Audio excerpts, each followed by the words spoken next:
On November 22, 1963, a president was murdered in front of his wife in broad daylight.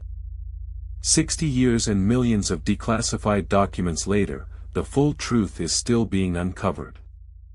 As you delve into the archives, you'll find that the CIA had been monitoring Lee Harvey Oswald since 1959, when he defected to the Soviet Union, a fact that raises the question, what did they know about his intentions before the assassination?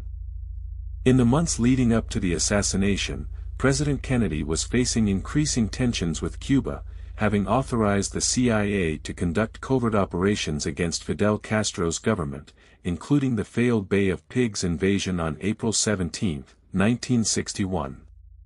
You'll see that the Soviet Union, under Nikita Khrushchev, was also watching Kennedy's every move, particularly after the Cuban Missile Crisis in October 1962, when the world came close to nuclear war. As Kennedy's motorcade was being planned, the FBI was investigating Oswald's connections to the Fair Play for Cuba Committee, a pro-Castro organization, and you might wonder, did these investigations raise any red flags about the potential for an attack? On the day of the assassination, at 11:55 a.m., Kennedy's motorcade turned onto Dealey Plaza in Dallas, Texas, where Oswald was waiting on the 6th floor of the Texas School Book Depository building, armed with a Mannlicher Carcano rifle.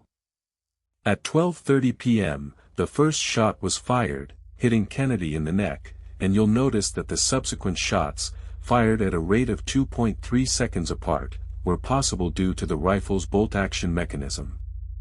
As the motorcade sped away to Parkland Memorial Hospital, the CIA was already analyzing the situation, considering the possibility of a larger conspiracy involving Cuba or the Soviet Union, and you might ask, what role did these foreign connections play in the events that unfolded? The Warren Commission, established by President Lyndon B. Johnson on November 29, 1963, would later conclude that Oswald acted alone, but the single-bullet theory, which suggests that one bullet caused multiple non-fatal injuries to Kennedy and Texas Governor John Connally, remains contested by forensic experts, such as Dr. Cyril Wecht, who has argued that the bullet's trajectory is inconsistent with the Commission's findings. The 2017 declassified files reveal that the CIA had been aware of Oswald's trip to Mexico City, where he met with Soviet embassy officials, just 2 months before the assassination, and you'll see that this information raises questions about the extent of Soviet involvement.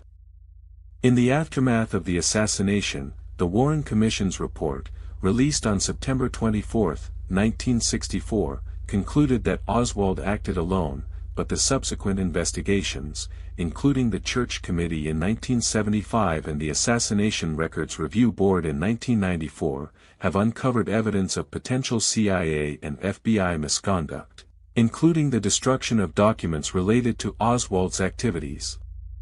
As you examine the evidence, you'll find that the CIA's surveillance of Oswald was more extensive than initially acknowledged, and you might wonder, what other secrets were kept from the public?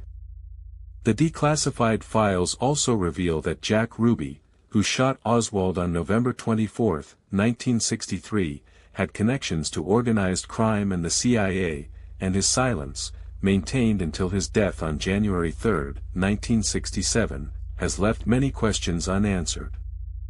As you consider the complex web of events surrounding the JFK assassination, you're left with a haunting question: what secrets are still hidden in the remaining classified documents, and will we ever know the full truth about that fateful day in Dallas?